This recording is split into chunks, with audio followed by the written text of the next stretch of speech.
বৰপেটাৰ বিশিষ্ট চিকিৎসক সমাজকৰ্মী ডাক্তৰ সৈয়দ আহমদ জাদিদৰ শ্ৰদ্ধাৰ্ঘ্য গ্ৰন্থ উন্মোচন।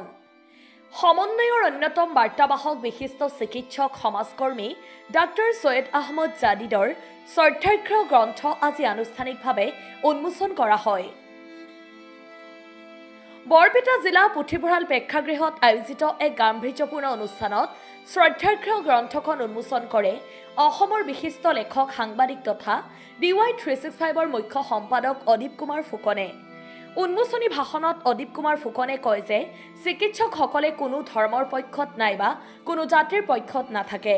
চিকিৎসকৰ এই চৰিত্ৰ ডাক্তৰ সৈয়দ আহমদ জাদিদে আমাক দেখুৱাই থৈ গৈছে। ডাক্তৰ সৈয়দ আহমেদ জাদিদ সোঁৱৰণী সম্প্ৰীতি মঞ্চৰ উদ্যোগত অনুষ্ঠিত সভাখনত অদীপ কুমাৰ ফুকনে লগতে কয় যে অসমৰ প্ৰায় 3,60,00,000 মানুহৰ 1,30,00,000 মানুহক বাদ দি অসমীয়া জাতি কেতিয়াও থিয় হ'ব নোৱাৰে।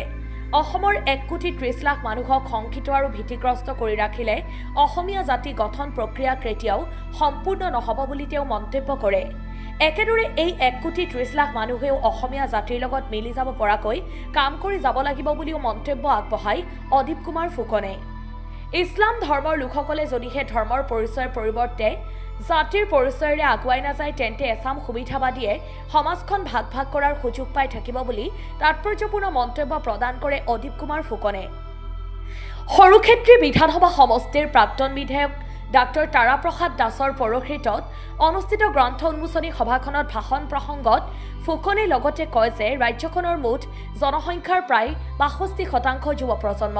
অসমৰ যুৱ প্ৰজন্মক যদি আমি সঠিক পথ দেখুৱাব নোৱাৰোঁ তেন্তে নৱ প্ৰজন্মক আমি কেনেকুৱা ৰাজ্য দি যাম সেয়া চিন্তনীয় বিষয়। ধৰ্মৰ পৰিচয় মন্দিৰ মছজিদ গীৰ্জা আদিত আবদ্ধ হৈ থাকে, কিন্তু অসমীয়াৰ পৰিচয় সমগ্ৰ বিশ্বত জিলিকি থাকিব বুলি তেওঁ উল্লেখ কৰে। অসমত বসবাস কৰা প্ৰতিজন লোকেই 2026ৰ লোকপিয়লত নিজৰ মাতৃভাষা অসমীয়া বুলি লিখাৰ বাবে তেওঁ আহ্বান জনায়। গ্ৰন্থ উন্মোচনী সভাখনত বিশিষ্ট সাহিত্যিক শিক্ষাবিদ অক্ষয় কুমাৰ মিশ্ৰই ভাষণ প্ৰদান কৰে। সভাখনত বৰপেটা বিধানসভা সমষ্টিৰ প্ৰাক্তন বিধায়ক গুণীন্দ্ৰনাথ দাস, বৰপেটা মহাবিদ্যালয়ৰ অধ্যক্ষ ডক্টৰ বিৰিঞ্চি কুমাৰ দাসে বিশিষ্ট অতিথি ৰূপে অংশগ্ৰহণ কৰে। ইয়াৰ পূৰ্বে ডাক্তৰ সৈয়দ আহমদ জাদিদৰ প্ৰতিচ্ছবিত মাল্যাৰ্পণ কৰা হয়। গ্ৰন্থ উন্মোচনী সভাত ডাক্তৰ সৈয়দ আহমদ জাদিদৰ কেইবাগৰাকীও বন্ধু সহপাঠীৰ লগতে ডাক্তৰ সৈয়দ আহমেদ জাদিদ সোঁৱৰণী সম্প্ৰীতি মঞ্চৰ ডক্টৰ ৰাতুল কুমাৰ পাঠক, আব্দুল মালিক আদি উপস্থিত থাকে। বৰপেটাৰ পৰা পুলেন্দ্ৰ দাসৰ ৰিপৰ্ট, পি সংবাদ। কোনো ধৰণৰ গোষ্ঠীৰ পক্ষত নহয়, কোনো ভাষা কোনো ধৰ্মৰ পক্ষত নহয়, মানৱ সমাজৰ পক্ষত, সেই কথাটো ডক্টৰ জাদিদে ইতিমধ্যে দেখুৱাই গৈছে। এইটো চিকিৎসকৰ চৰিত্ৰ আৰু তাৰ লগতে দেখিলে সমাজখনৰ ক্ষেত্ৰত বৰপেটা বুলি নহয় সমগ্ৰ অসমৰ সমাজখনৰ ক্ষেত্ৰত এটা বাৰ্তা দিব, যিটো বাৰ্তা মই ভাবোঁ যে যুগে যুগে থাকি যোৱাটো উচিত। আৰু সেইটো হ'ল অসমীয়া জাতিৰ এটা ভেটি, অসমীয়া শিপাৰ লগত সম্পৰ্ক থকা এটা বক্তব্য তেখেতে দি গৈছে, সেইটো হ'ল সম্প্ৰীতি। আৰু এই সম্প্ৰীতিৰ কথাটো যদি আমি চাওঁ, অভিধানৰ ভিতৰৰ এটা শব্দ, এই শব্দটোৰ বিষয়ে আমি আলোচনা কৰাৰ কোনো প্ৰয়োজন নাছিল, সহায় নাছিল।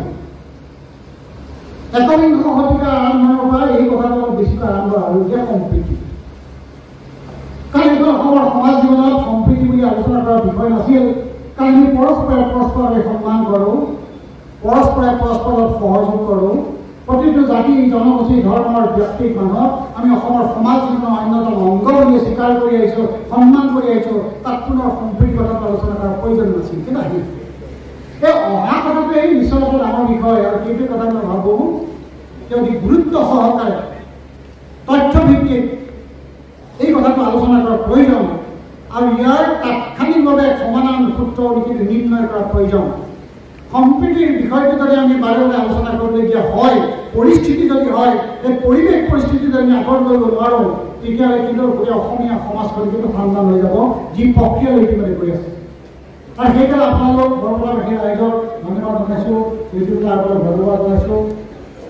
আমাৰ বন্ধু তাৰ বিশেষভাৱে ধন্যবাদ জনাইছোঁ আমাক নিমন্ত্ৰণ কৰাত।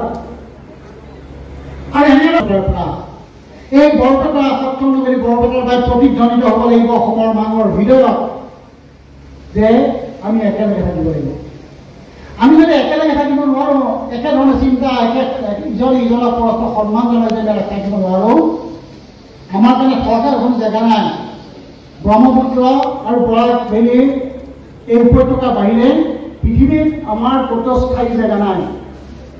এই যে 3 কোটি 60 লাখ মানুহ, এই 3 কোটি 60 লাখ মানুহ কোনোবাই কয় চাকৰি সূত্ৰে বেলেগত যাব পাৰে, কিন্তু আমি থকাৰ জেগা কিন্তু এই ভূমি, তেতিয়া আমি শিপাক পাহৰি যোৱা কোনো উচিত নহয়। আৰু সেইকাৰণে মই ভাবোঁ যে অতি গুৰুত্বপূৰ্ণ বিষয়টো হ'ল আমি এককভাৱে ঐক্যবদ্ধভাৱে আমি কিন্তু আগবাঢ়িব লাগিব।